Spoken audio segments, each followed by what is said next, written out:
Lucille Ball with Richard Denning as Liz and George Cooper. Two people who live together and like it.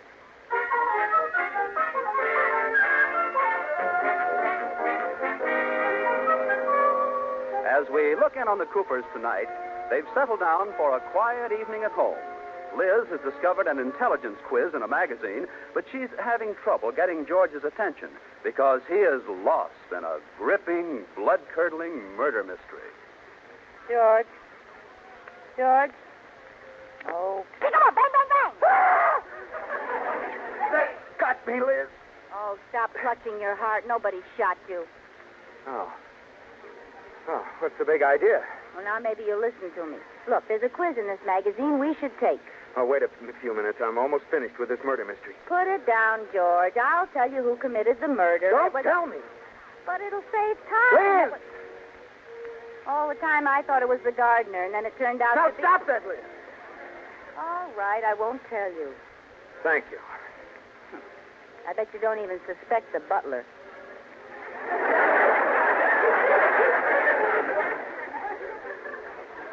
Did the butler do it? As long as you ask me, yes. Well, you didn't have to throw the book in the fireplace. Oh, what's the difference? You ruined it for me. I wonder how they got that title. The Man with the Square Eyeballs. I don't know. See, that book wasn't The Man with the Square Eyeballs. Oh, was it? No, that was The Mummy's Tummy. Oh. Did the butler commit that murder, too? I don't know. I didn't read that one. Oh, fine. And how'd you know there was a butler? There always is. Well, now that you don't have anything to read, George, let's take the family quiz, huh? What's that? Well, every month they have a quiz in this magazine with questions for every member of the family. Father, mother, brother, and little sister. Well, that lets me out. They don't have any for Grandpa. Come on, George. I'll ask you the father question. All right. Here's your first question. What is the name for the chemical formula H2SO4? H2SO4. Mm-hmm. Yeah, I had that in chemistry class. Shall I tell you? No. H2SO4. I have it right on the end of my tongue. Well, spit it out. It's sulfuric acid. Oh, I knew it all the time. Oh, sure. Well, that's one question wrong. The next question is, what does it say on the lid of a United States mailbox? No, that's easy. United States Mail. No. Last pickup 5 minutes ago? No. All right. What does it say on the lid? It says pull down. Oh, well, that's not fair. You got one more, Father. For what was Ma Ferguson noted? Ma Ferguson? I ought to know that. Oh, I give up. What was Ma Ferguson noted for? Carved legs and a cane seat. What? That's the answer to another question. Sorry. Here it is. Ma Ferguson was the first woman governor of Texas. You aren't very smart, are you? Well, you're pretty clever with all the answers in front of you. Give me that magazine, and I'll ask you some questions. Okay. Now, first question. What is the poop deck of a ship? You don't think I know that, do you? That is the deck where the sailors rest when they're pooped.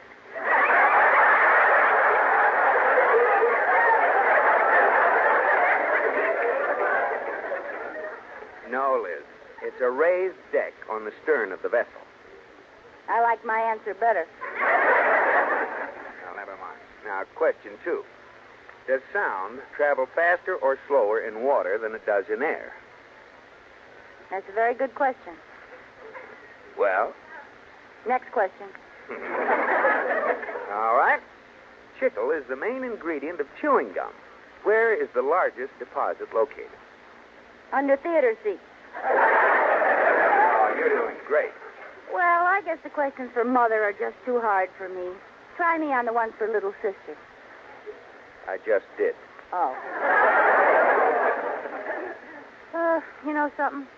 We're stupid, and we ought to do something about it. I'll get a gun. 2 bullets, 1 for each of us. It'll be better that way. Oh, now stop that, George. I was never more serious. Dr. Guilfoyle, who made up this quiz, says if your score is under 50, you should improve yourself. Well, what was our score? -5. I'll go get the gun. George.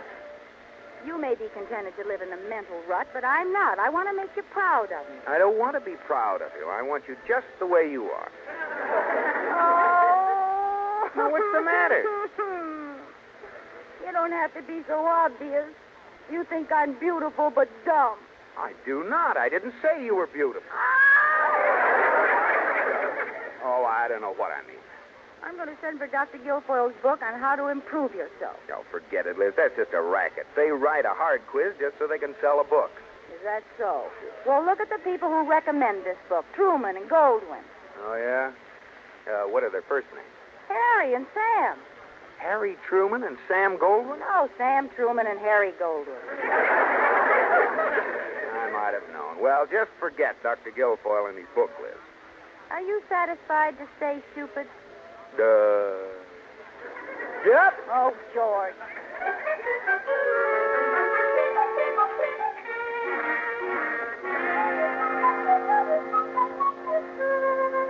Mrs. Cooper, you've had your nose in that book all day. What's so fascinating? Oh, it's a wonderful book called Improve Yourself by Dr. Guilfoyle.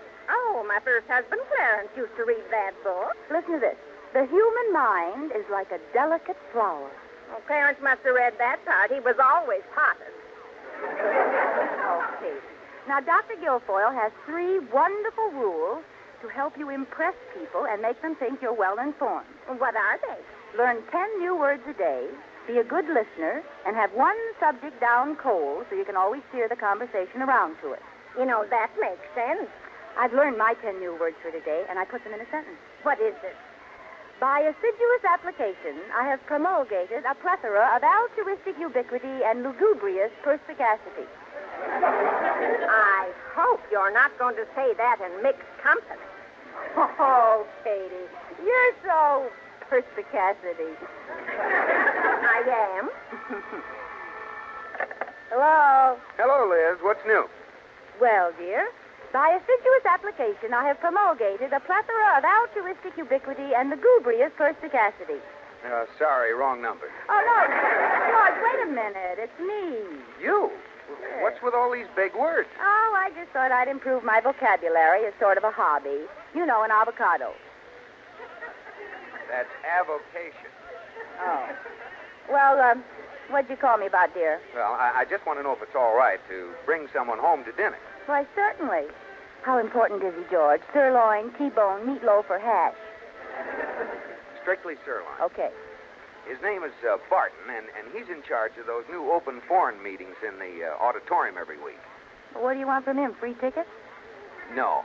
If I can get him to choose me as one of the speakers on the first meeting, it'll impress Mr. Atterbury, and I might get a raise out of it. Oh, George, that's a wonderful idea. Yeah. I'll do everything I can to help. Good. He'll think you have the brightest, most educatedest, culturedest wife in town. Now, look, Liz, just be your own sweet, natural self. Don't go out on a limb and try to prove to him how bright you are. Oh, don't worry, George. I'll surprise you. Is there anything else you'd like me to have tonight? Yes. What? Laryngitis. Well, see you later, dear. Goodbye. Goodbye. How do you like that? George wants me to keep quiet. He's afraid I'll make a fool of myself. Well, I'll show him. Hand me that encyclopedia, Katie. I'm going to try Dr. Guilfoyle's system of being well informed on one subject and swinging the conversation around to it. Here. What subject are you going to choose? No, I don't know yet. Well, what did you study in college? Men.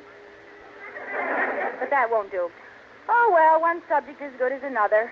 I'll just close my eyes, and whatever page I open to, that's my subject. There.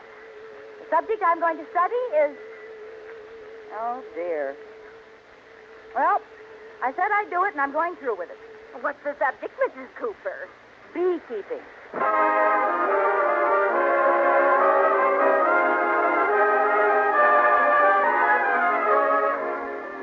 George is bringing Mr. Barton home to dinner with an eye to being invited to be one of the speakers on his forum. Liz is all set to surprise them with her new 3-point intellectual program. Use big words, be a good listener, and be well prepared on one subject. In Liz's case, the subject is bees. Well, unaware of all this, George is innocently walking up to the door with Mr. Barton. Well, This is our little hearth, Mr. Barton. Yes, very nice, very nice. I'm anxious to meet your wife, Miss Cooper. Oh, you'll like her. Liz is a swell gal. No brainstorm, but a real pal. Good, good. It'll be refreshing to meet a woman who doesn't think she knows everything. In the work I'm in, all I meet all day long are intellectual females. Oh, then you'll love Liz. Liz, honey, we're here. Oh, good evening, darling. This is Mr. Barton, Liz. My wife, Mr. Barton. Well, I've certainly been looking forward to meeting you, Mrs. Cooper. The plethora is all mine. Yes. What did you do today, Liz? Oh, the usual hypothetical altruisms.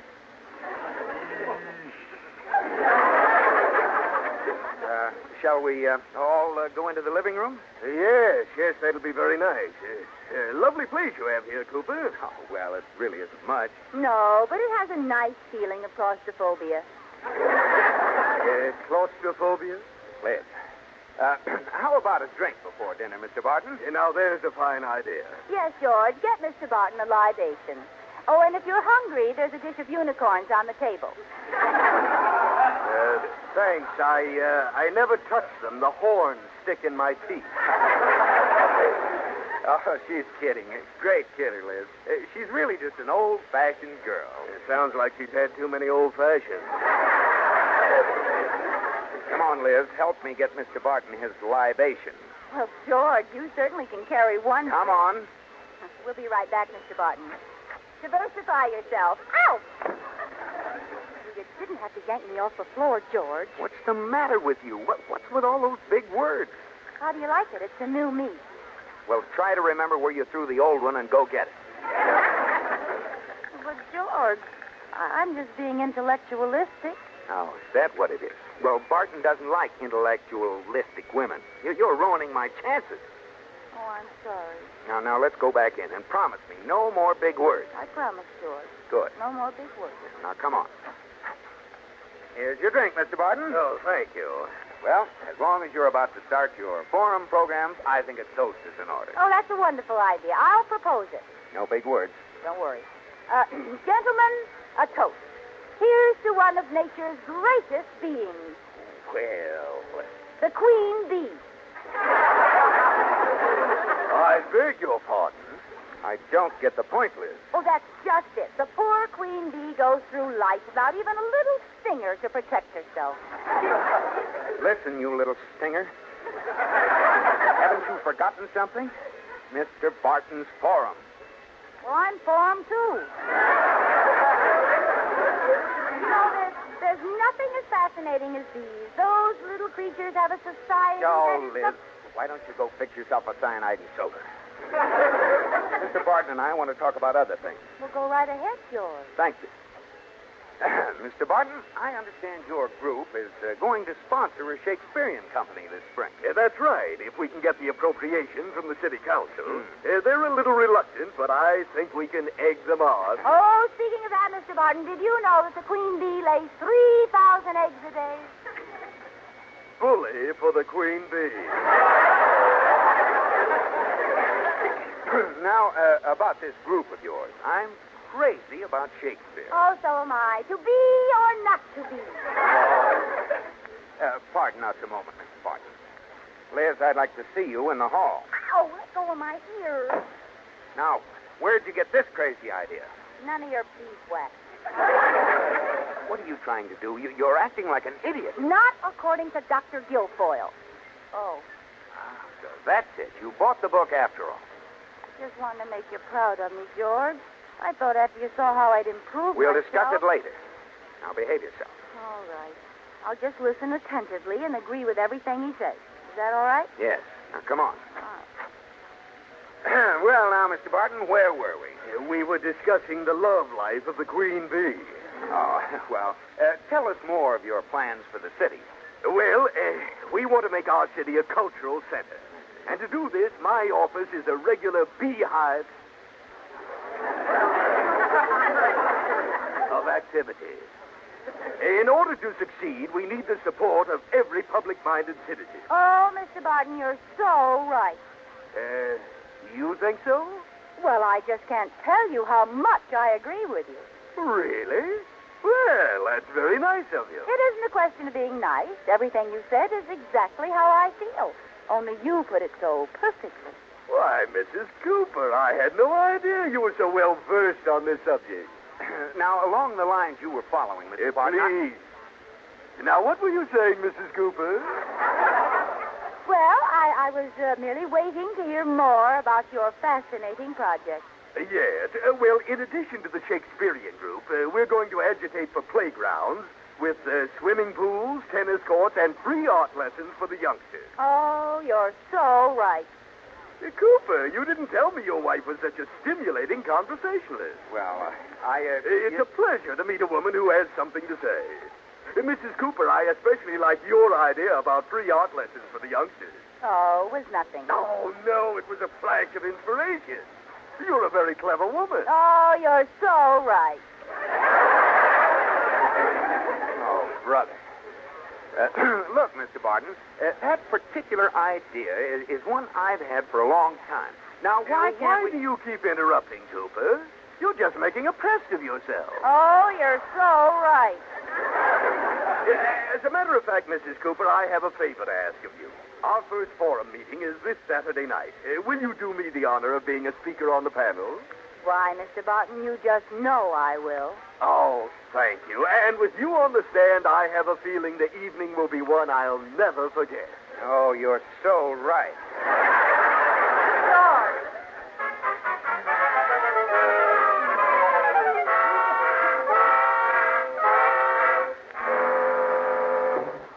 George, you've done nothing but grumble for the past 2 days. Well, I wonder why. I bring Barton home, and he ends up asking you to appear on the forum. You're just jealous. I am not. If your eyes get any greener, you can stuff them with pimentos. Oh, Liz, be serious. You're not going through with this, are you? Of course I am. Well, do you know what the subject for discussion is? Yes. The effect of jet propulsion and supersonic flight on the future of aviation. Well? Now, don't worry about me. I've been preparing for the forum all day. By studying aviation? By buying a new dress. But the audience will want to hear about planes and flying. You can't possibly hold their attention. No? Wait till they see my new dress. Got a dive bomb neckline. Now, why don't you let me take your place, Liz? I am an expert on the subject. George, you are not an expert on aviation just because you were assistant air raid warden on our block. That's not what I mean. You will have to discuss aviation with Colonel Davis, one of the foremost authorities, in front of an audience. Now, you can't just sit there and say, "Oh, you're so right." I know it. I've been in the public library all afternoon studying up on it. I have a little speech all memorized. All right, let's hear it. I'll be Barton. Mrs. Cooper, what do you feel is the future of aviation since the inception of supersonic flight? Mr. Barton, I'm glad you asked me that. Ladies and gentlemen, the first successful airplane was built by Wilbur and Orville Wright. Now, there's a scoop. Be quiet. Wilbur was born in Millville, Indiana in 1867, and Orville was born in Dayton, Ohio in 1871. That should have the audience on their feet cheering. Now, Liz, you're not really going to talk about the Wright brothers, are you?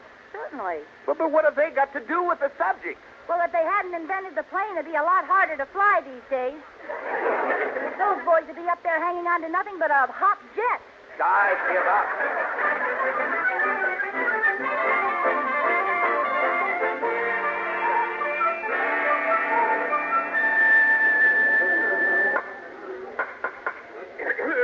Ladies and gentlemen, the town forum will please come to order. There's been a slight change in tonight's program. Colonel Davis, our jet plane expert, will not be with us. He started here from Los Angeles, but he got slightly mixed up in a snowstorm and has just cabled us from Bombay, India. In Colonel Davis's place, we have that famous authority on Alaska, Mr. Scott Campbell. Now, this, of course, will change our subject for tonight's discussion to Alaska. Oh, brother. What's that, Mrs. Cooper?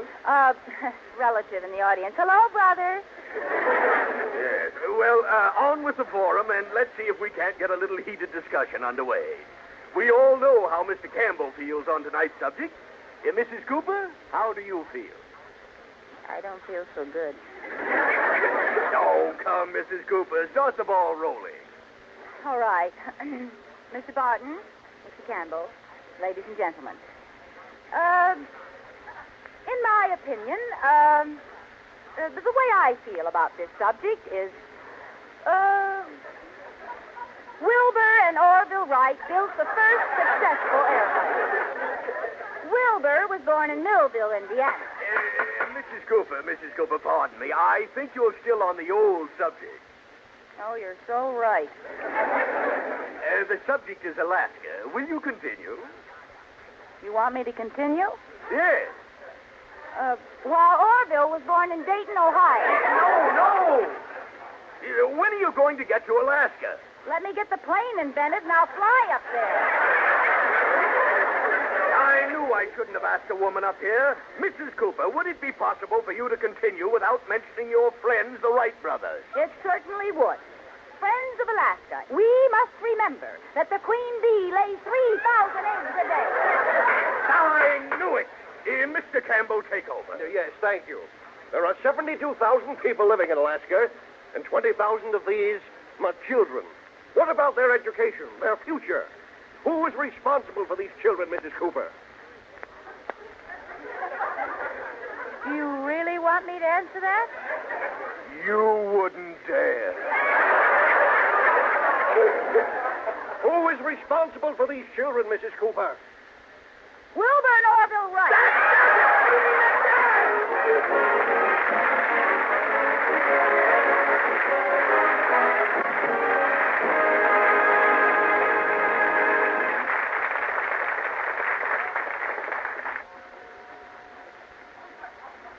Liz, what's that noise? What noise? Liz, it's 4 o'clock in the morning. Are you eating crackers in bed? Certainly not. Oh, no? Let's hear you whistle. I thought so.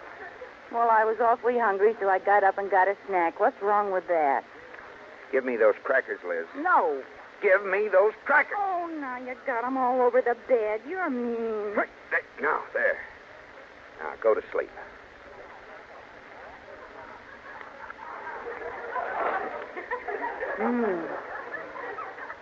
Liz? What's the matter now? Give me that apple. No. Give me that apple. Oh. Now, go to sleep.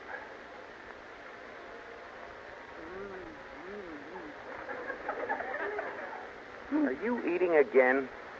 I'm not making any noise. What are you eating? I'm not making any noise. Now leave me alone. Give it to me, Liz. No. I'll take it away from you. You'll be sorry. Give me that. What was that? A glass of cold milk. Good night, George.